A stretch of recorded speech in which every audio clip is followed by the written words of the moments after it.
Hi friends, नमस्कार। કેમ છો? ये जो अभी आप सुन रहे हो, न्यूज़पेपर में पढ़ रहे हो, मीडिया में बहुत कुछ चल रहा है। जंतरी बढ़ गया, जंतरी ड्राफ्ट कॉपी आ गया।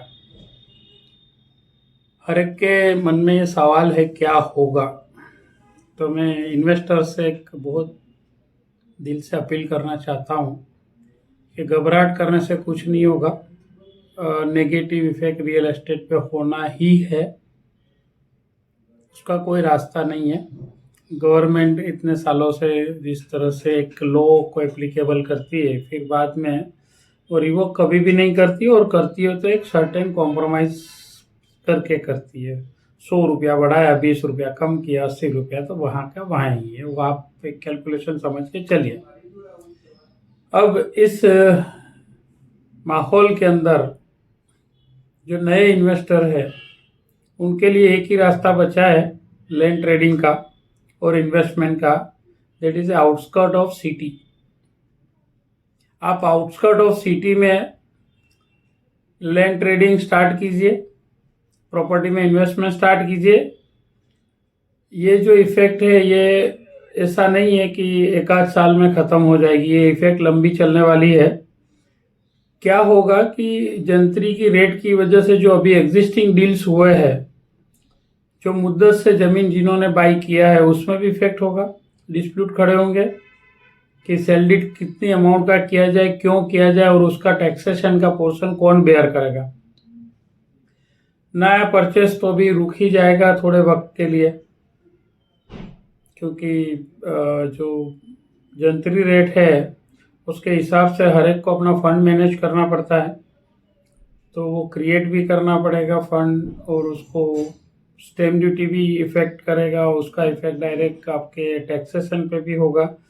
तो गवर्नमेंट के लिए तो सब अच्छी बात है। ये मैं समझता हूँ कि काफ़ी अच्छा रेवेन्यू जनरेट करेगी गवर्नमेंट। जंतरी रेट थोड़े बहुत बढ़ना जरूरी भी थे। जो डेवलपमेंट स्पीड से चल रहा है उसमें एक ब्रेक लगेगा, स्पीड कम होगा।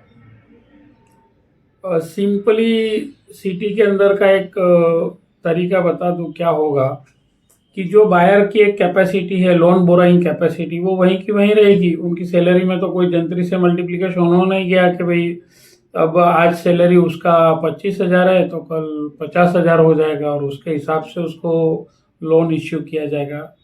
उसका लोन सेंक्शन तो 25,000 के हिसाब से ही होगा, और जो फ्लैट वो बाई करने जा रहा था 30-35 लाख का, जो उसकी हैसियत से बरोबर था, वो अब सीधा 55-65 लाख रुपया हो गया, 65 लाख। तो वो तो बाई नहीं कर पाएगा। इस तरह के बहुत सारे प्रॉब्लम्स हो गए। एक एग्जांपल देने की कोशिश कर रहा हूँ। तो ये जो बायर है, they will look forward to outskirt of the city, जहाँ पे जंतरी के रेट कम है या फिर ओवरऑल प्रॉपर्टी के रेट ही कम है। तो वहाँ पे बहुत ही फास्ट मूवमेंट स्टार्ट होगा। जो आउटस्कर्ट के अंदर इन्वेस्ट करेंगे, जो आउटस्कर्ट के अंदर लैंड ट्रेड करेंगे, जो आउटस्कर्ट के अंदर डेवलपमेंट करेंगे, उनके लिए आने वाले 4-5 साल बहुत ही फायदेमंद रहेगा।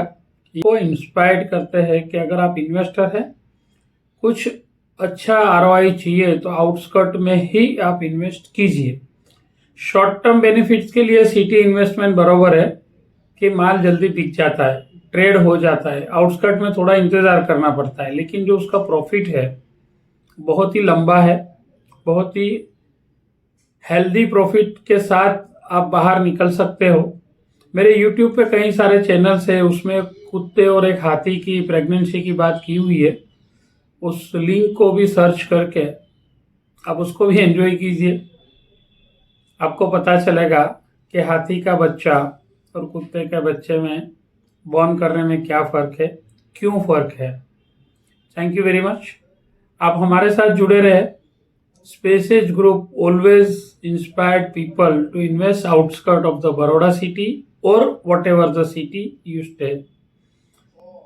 ज़्यादा जानकारी के लिए मुझे मिलते रहिए, कॉल कीजिए, we will discuss in detail. Thank you very much.